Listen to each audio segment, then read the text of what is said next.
taking this shit one day at a time, man. Day by day, man. Building this shit brick by brick. I'm trying to tell motherfuckers, but this type of shit don't happen overnight, bro. Never do, never will. You know how lucky you gonna get this shit happen overnight for you, bro? Just like this shit right here was not built overnight, bro. Took us years to get where we at. And we still got a long way to go. This has been the hardest thing of my life, and I'm glad I did it. I challenged myself. I said I was gonna do something. We said we was gonna do something, and we did it. We did it. We did it, bro. We did it. We said we gonna do it. This is hard work. Chat, I can tell, bro, chat, I'm tired, bro. I'ma keep saying it over and over. I'm tired, bro. I don't care. I don't care. Never get tired, bro. Never get tired, chat. Never, ever. Whatever you want to do, you can do it. Y'all seen it happen here first. Word to my mother, you seen it happen here. They first. Like, this is how I want to, you know what I'm saying? This is real motivational for me and the fellas. Like, I always wanted to just like live a stress-free life, bro. Like, be able to own my house, own my car. Nobody telling me when to wake up, nobody telling me where to be. Man, look, focus on yourself, bro. You know what I'm saying? Cause ain't nobody gonna take care of you like you gonna take care of you. You know what I'm saying? You the only one who got your heart, your mind type shit. Bro, you don't care about none of this, the revenue or anything. It's like you want to be the first to be something and do something and set boundaries. You know what I'm saying? But the fact that you can even do that and stick to it and not even break and just, if anything goes wrong, back to it, not giving up, it just shows the work ethic is crazy. I've never seen nothing like that. You know what I'm saying? And I'm sure Twitch hasn't even seen anything like that before. So. This mine though, like I worked hard for this right here. Like, it wasn't even no plan B for me, man. It was no plan B. It was straight. Either I get right with this YouTube shit, either I'm successful with this YouTube shit, or it's over with, nigga. You're done. Homeless. All right, maybe I wasn't gonna be homeless. My mama wouldn't let me stay on her couch, but still, like, come on, bro. Like, that is so crazy to me, man. You can do it. Once you really put your mind to whatever you got going on and you really wanna get something done, it's you versus you. So you say you wanna get it done, it's huge. So, cause once you get it done, it's like, damn, like I already said I was gonna do it and I did it, no matter what. And making sacrifices, you know, I sacrificed my time. I sacrificed, you know, not being able to talk to people and just not in my privacy just for this. Bro, you know where I'm from, bro? Like, do you really know where to come from? Like where I came from, bro. Like, it was a point in time I had to warm up water in a microwave to wash my face. I had to leave the stove open overnight to get some heat. I swear to God, this shit crazy as hell, bro. Look at this shit, man. Look at all this shit. Wake up in mornings tired, go in my closet and just think like, dang, is this ever gonna be over? Or like, dang, is this something I really wanna do, or can I even complete it? But after I came to a realization that that's the main point of it. That's one of the major points of it, and which is like, bro, it's gonna be trials and tribulations where it's gonna test you to stop right here. And what's gonna separate you from everybody else is, will you keep going or will you just stop? Yeah. So like, the grind is really what's gonna be hard though, cause everybody get comfortable, everybody be doing this, everybody be doing that. And the way I be thinking is that if I'm taking any breaks, there's somebody out there right now that's literally grinding his ass off and is gonna blow up anytime now. And he or she is dead at like working her or his ass off. Everybody in my city wanna do the same thing, bro. And somebody watching this video, boy, I know a lot of y'all watching this video know exactly what I'm talking about. You feel me? Like, everybody don't want to do nothing except go to the club, go party all the time, bro. You feel me? Like they want to go to the club, bro. They want to go to the strip club. They want to smoke all day, every day. They don't want to do nothing but smoke all day, every day. They want to drink. They want to go to the club. They want to smoke. They want to drink. Hey, bro, let's go to the club, bro. You know what I'm saying? Let's go in on a bottle, bro. Let's go in on a... No, I don't... It's lame. That's lame, bro. That's lame, bro. No offense, said. You smoke and drink, but bro, if you smoke and drink every single day, every single night, all week, 24/7, bro, you are lame. Like, bro, I want to go snowboarding, bro. I want to go ATV, four-wheeler riding. You know what I'm saying? I don't care. I go horseback riding, bro, before I go to the club every single weekend for the rest of my life, bro. I wasn't on pace to beat it. There was times where the chat would be telling me hey, change the time to this, change the time to that, add more time. There were times with the chat where I'll ask the chat, yo, y'all think we gonna hit the record? And everybody would say no. There was times where I went into other streamers' chats and they would ask, yo, is Kai on pace to beat the record? And you know, chat would say no. And you know, that, of course that like had me thinking mentally, yo, what if I did all this and not even break it? I knew that it was gonna be possible. I knew that they could do it. And they executed. When you're back against the wall, you heard me, your back is against the wall, you know, and you achieve, you know what I'm saying, shit only you dreamed of. You heard me? Only that you imagined, only that was in your thoughts, in your deep thoughts. You heard me? Like when you achieve that you set out to achieve and more and more. Just enjoy the moment, man. Enjoy this moment and live it up, man. Live it up. Just know that you're doing great, man. You're really doing great, and I'm proud of you, bro. And I'm sure I'm speaking for a lot of other people too. Hopefully, if y'all see this right here, you know what I'm saying, it'll encourage and motivate y'all boys to really goddamn stop playing. Stop playing, cause you know what you need to be doing. You know what I'm saying? Whatever you're doing, I don't care if you're selling crayons, you know you need to go a little harder than what you're going to get where you want to go. So we at the end, we at the finish line. We are at the finish line. Put your mind on something, you can do it, bro. Y'all be healthy, y'all be safe, y'all take care of yourselves, bro.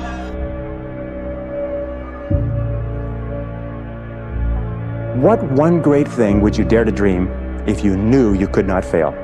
If you knew beyond a shadow of a doubt that you could not fail, what one thing would you set as a goal for yourself?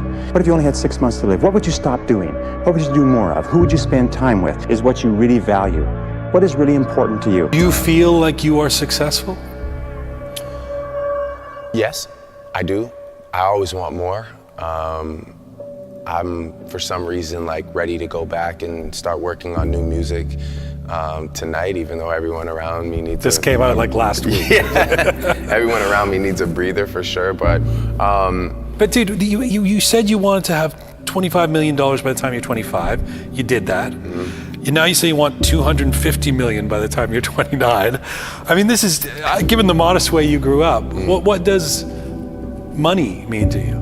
Well, I think less than the dollar value, it's just more about the idea of growth and business mindset. I think that I've sacrificed so much for it already and dedicated so much of my time that I have to push it as far as I possibly can.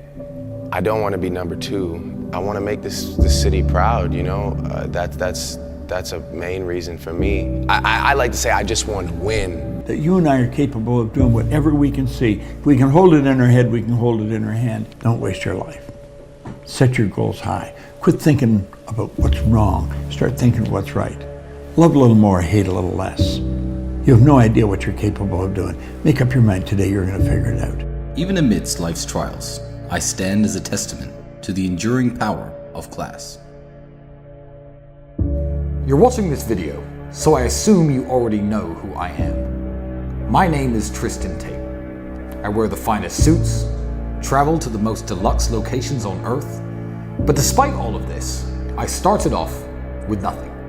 No silver spoon in my mouth, no network, no class, no friends, and no connections. But despite all of that, I've reached the highest echelons of society.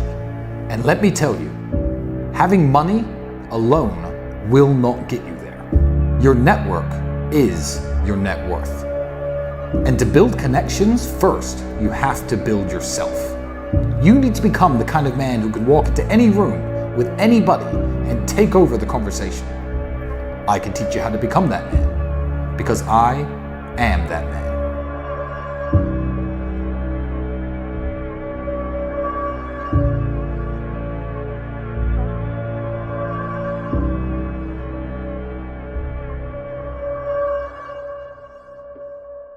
Slow motion is better than like no motion. Like, Facts. Like slow progress is way better than just not having nothing. And I feel like today's like right now, people aren't patient. Like I swear to God, I just feel like people are not patient with with the blow up. I feel like people are just trying to rush and trying to hurry up and do this and this, knowing that that shit gonna take years. They want to go viral on that. They want to go viral so fast. Yeah, like yeah. it's like, bro, like you have to wait. And I just say play the back until it's time to play the front. And when it's your time to play the front, you go full throttle. Like today, like now is the time. The dumb shit that I've done or the bad mistakes that I've made, they've taught me. You know, you learn. Like, that's why failure is so important. Like failing and fucking up and making mistakes, it's very important. That's how you learn. That's how the bad feeling that you get from something that you shouldn't have done or wish you didn't do or wish you did better. Like especially failing at something where you half-assed it and you just feel like a fucking loser. Like that just teaches you. It teaches you to get your shit together. That is the goal. To get up on Sunday and go, you know what, this week I'm gonna go to the gym 3 times. On Sunday morning you say this to yourself, just 3 times. And you walk out of the 3rd time, you know, this week I'm gonna write 3 paragraphs in my book. These are why you start with these little goals, because it empowers the rest of your life. Champion mentality. I am not bound to succeed, but I am bound to live up to the light that I have. Abraham Lincoln. There's a lot of confusion between success and fame. My own evaluation and concept of success has not varied over the years. There are 8 things that everybody wants. That's to be happy and healthy and wealthy. That includes money. You have to do it yourself. No one's gonna give it to you. No one is gonna give it to you. And this doesn't mean you have to take from someone else. You have to build for yourself. I talk to my kids about hard work and stuff. And I say, honey, you can either be the lion or you can be the gazelle. Nature needs both. If you are facing a challenge, don't stop. Stay busy. Work your plan. Continue to do those things that you know that work for you after you have evaluated yourself in the situation. Continue to move. Stay busy, stay busy, stay busy. So you've got to activate the thinker in you. Don't allow your emotions to control you. We are emotional, but you want to begin to discipline your emotion. If you don't discipline and contain your emotions, they will use you.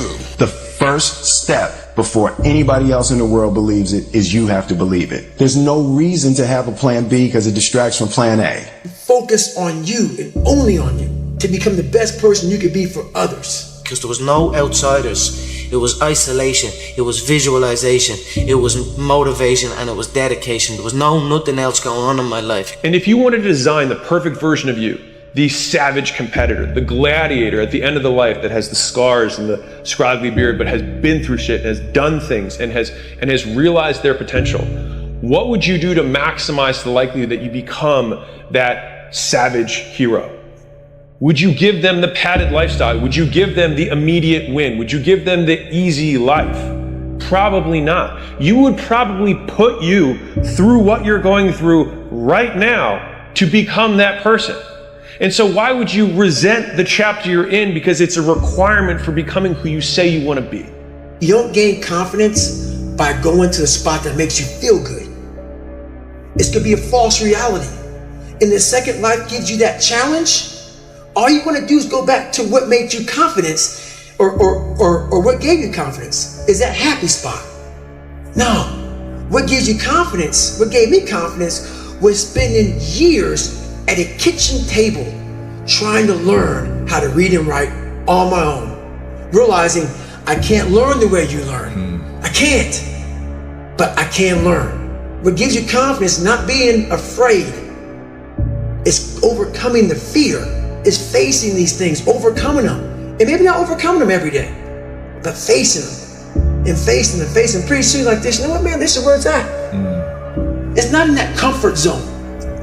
It's in the discomfort zone is where my confidence is getting built. That's where it's getting built.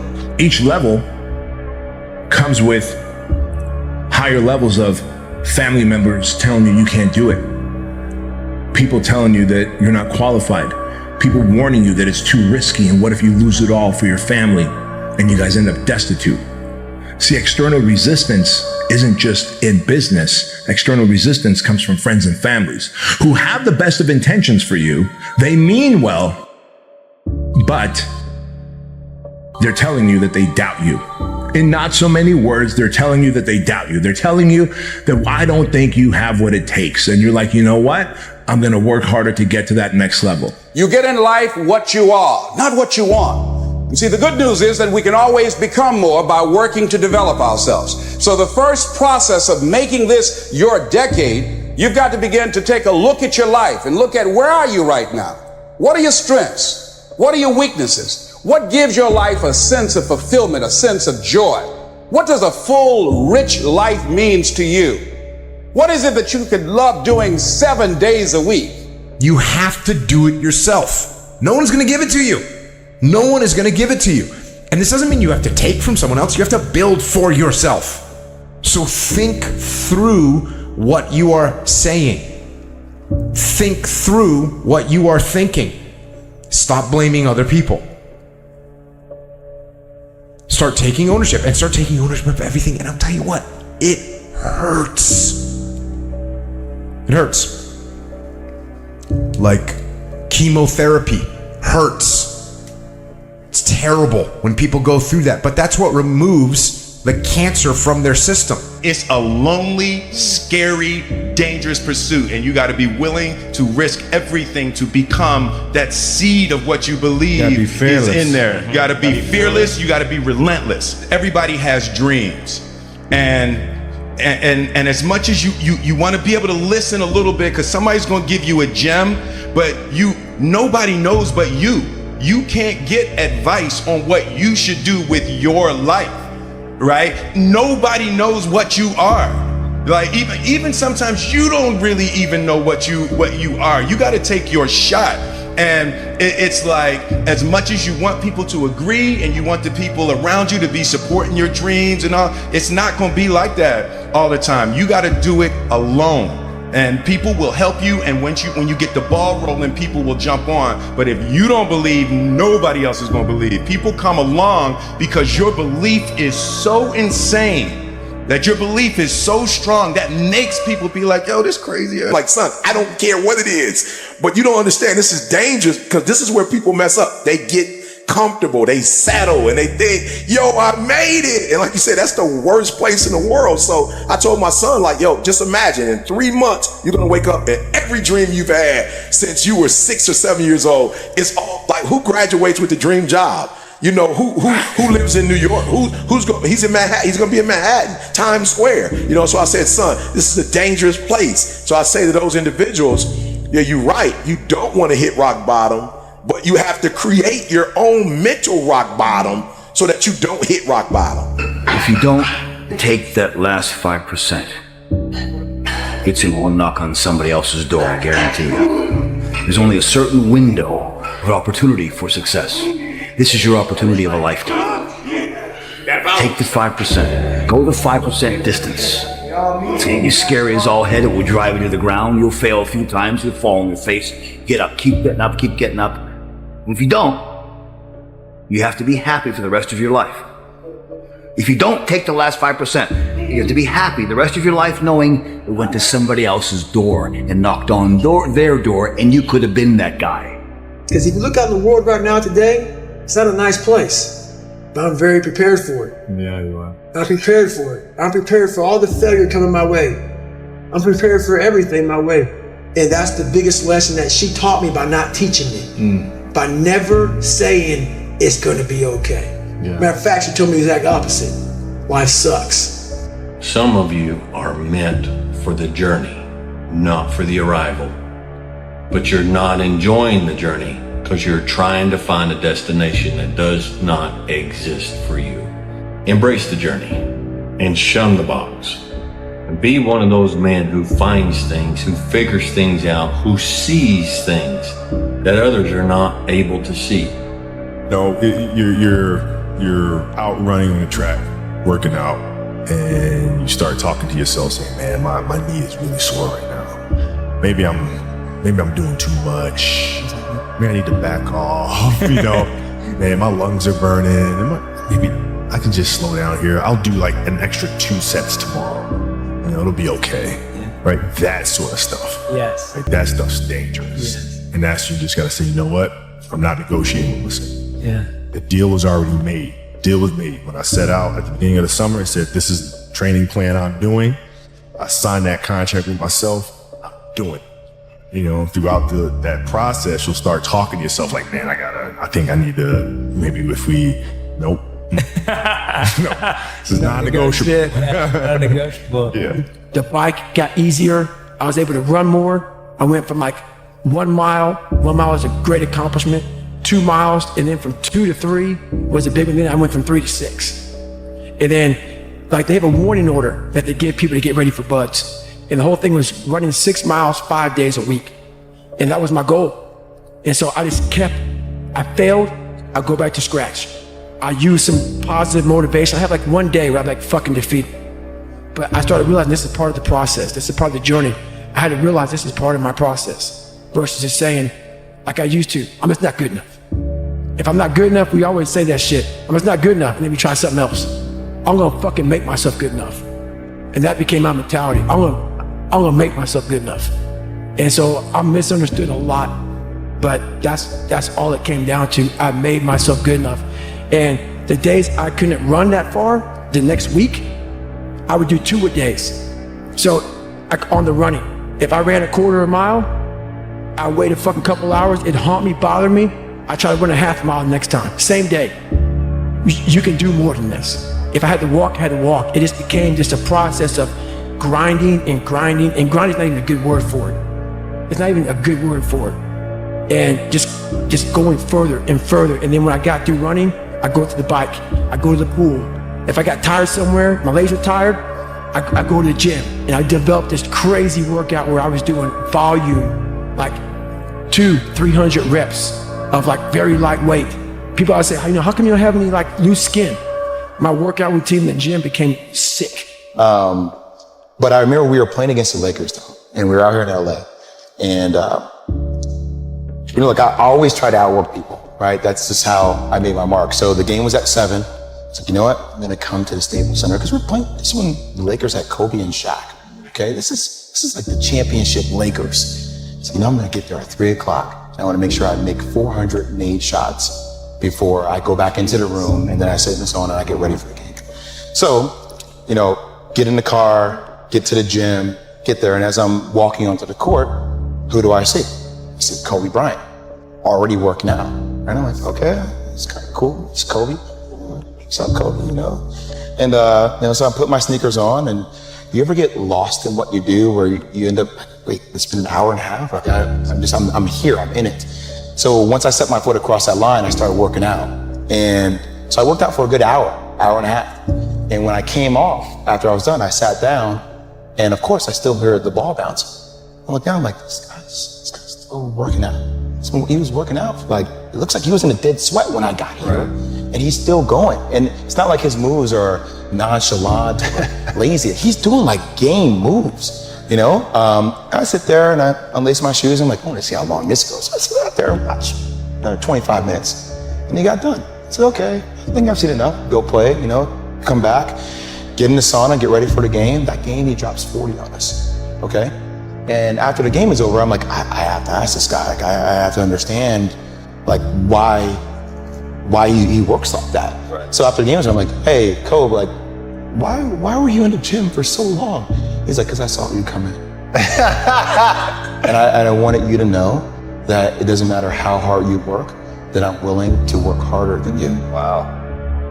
The Bible says, for by grace are ye saved, through faith, not of yourselves, but the gift of God, not of works, lest any man should boast. See, if you could work your way to heaven and pay your way to heaven, you'd get up and say, look what I did. I got myself here by my own good works. The only way you're ever going to make it is to come to that cross, where Christ took our sins and our judgment and our hell and identify ourselves with Him. And then there's some people that say, well, I'll reform, I'll do better. I know people that are always saying, I'm going to do better, but they never do better.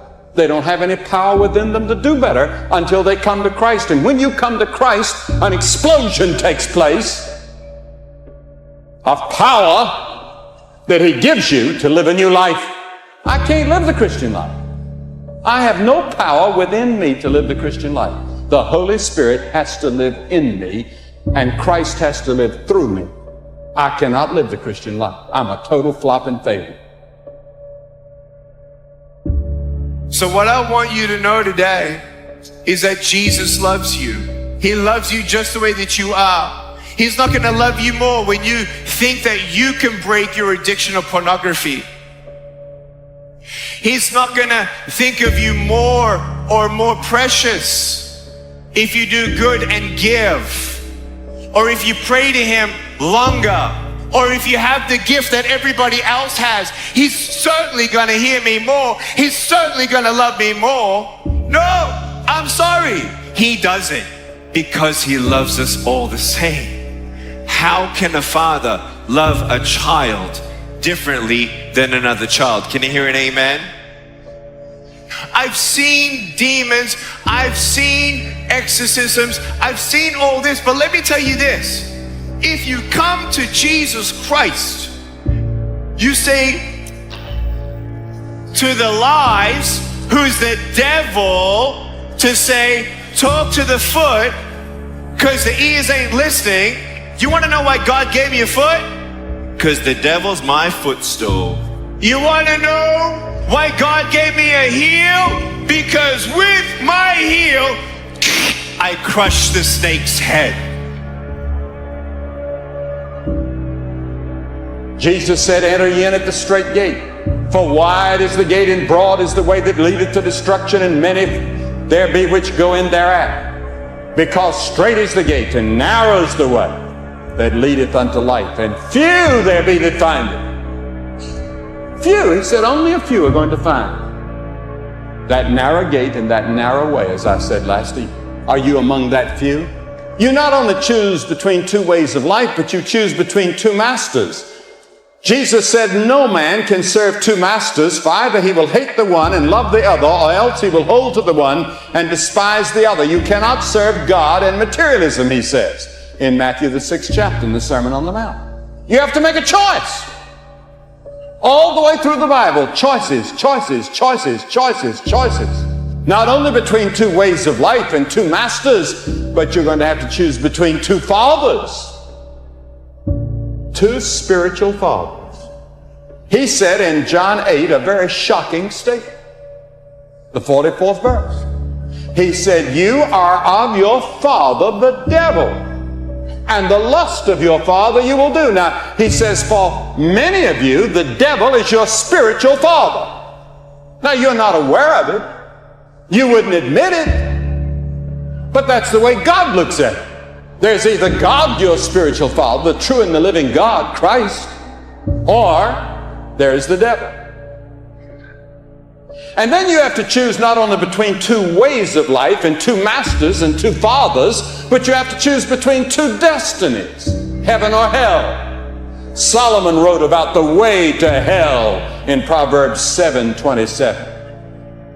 C.S. Lewis, the great Cambridge and Oxford professor, he taught at both universities, used to emphasize, he said, no one ever had so much to say about the way to hell as did Jesus Christ.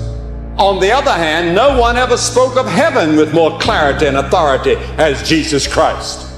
And one of the most played pop songs is the Led Zeppelin Stairway to Heaven. Jesus Christ is the stairway to heaven. Life is not gonna get easier. You're gonna lose your mother. You're gonna lose your father. People are also gonna hurt you even though you don't even know what you did wrong. Things like this are going to happen in this lifetime. To wait for better times to come where the world will be completely in peace and you can walk peacefully over the street, never having the fear that somebody's gonna come and do something to you. It's not gonna happen. The world is just the way as it is. If we don't create the better times, nothing's gonna happen. Once the cup is empty, now it can be filled up again. The easy answer would right now be learn how to meditate, okay? But to really bring it into perspective right now. Everybody wants to know what I would do if I didn't win. I guess we'll never know.